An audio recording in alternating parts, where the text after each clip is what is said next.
we believe that the best way to get robots, this robot industry going, is not by being an academic curiosity or not being a very cool branding side business like the Sony Aibo or Asimo for Honda, but in fact to create robots that cost less than the value that they deliver. Our success in doing that has allowed us to take the company public. We did that last November. And fourth part of the mission, have fun. Again, as I go through my talk, you'll see that we fail more than we succeed.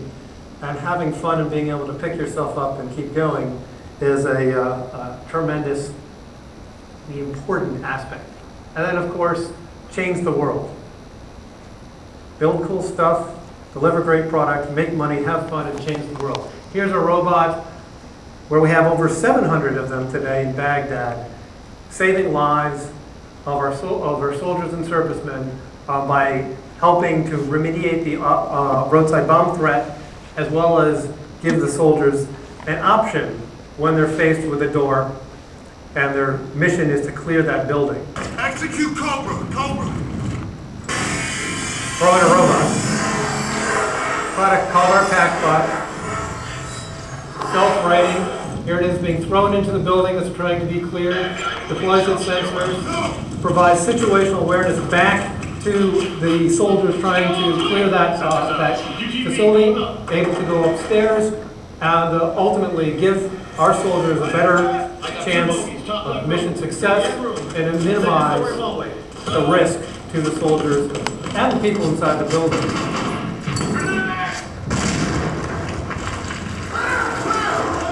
Normandy secure. Normandy is secure. My only question with this video is why are we invading France? What?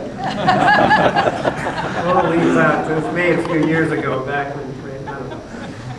So, iRobot today is 142 million people. We are an international company with offices in India, Hong Kong, and San Luis Obispo, etc. And I will tell you a little bit about our journey. If I had one view graph to show you and to give a snapshot of what life as an entrepreneur is like, it would be this one. Founded in 1990. I think it takes 4 years before we rate a pixel on the revenue graph. And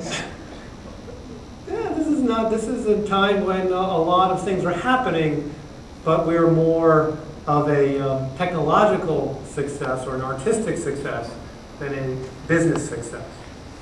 Things started to get a little more interesting in the late 90s and early 2000s, but then in 2002 we finally got to the point where we had learned enough to create and launch product, and life has been interesting ever since. So to give you a feel as to what the early days looked like, have this short set of images.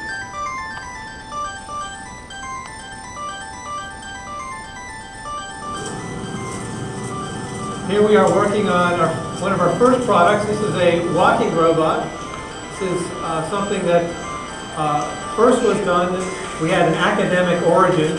Robot's mission was to show that walking robots could climb very steep walls. That led to a simpler, more manufacturable version of the robot called Genghis. It's very good at entertaining kids. It's not making money.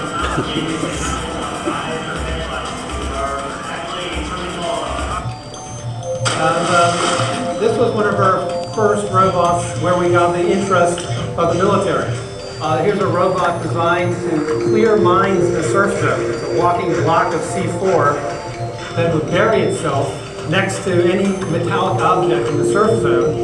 And the idea is when the Marines would come in, they could push a button, all the robots would blow up. They were all next to the mines would blow up, and you could actually land safely.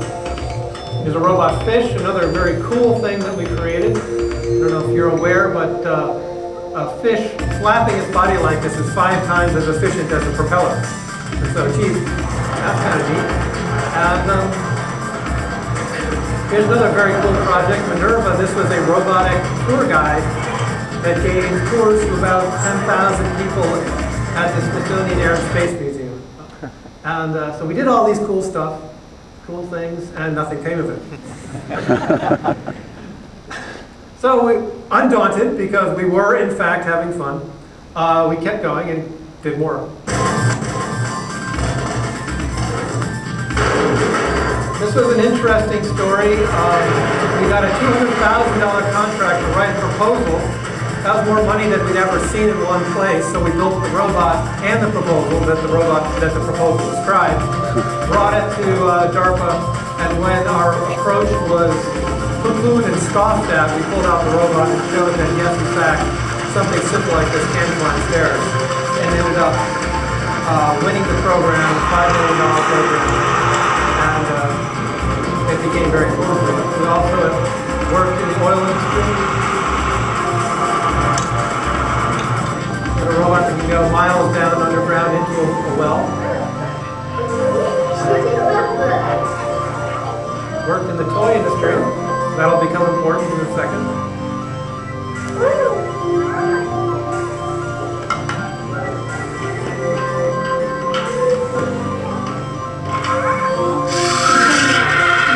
No matter what I do.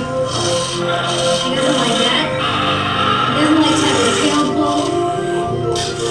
And as you can see, he makes him very happy. Wow. When he had to really piss him off, he grabbed me right here and wanted me to neck. He doesn't like that at all. Oh. So, nothing much came of that either. So,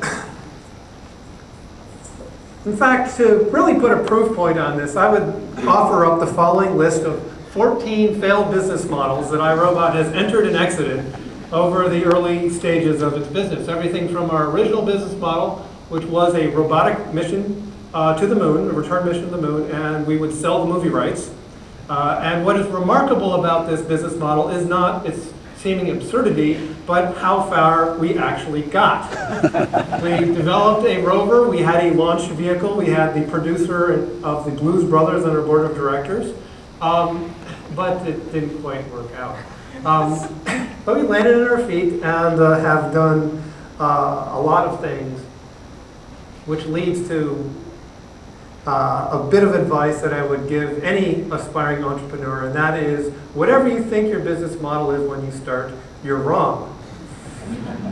Almost certainly wrong, and that when you think about your business, you have to give yourself runway.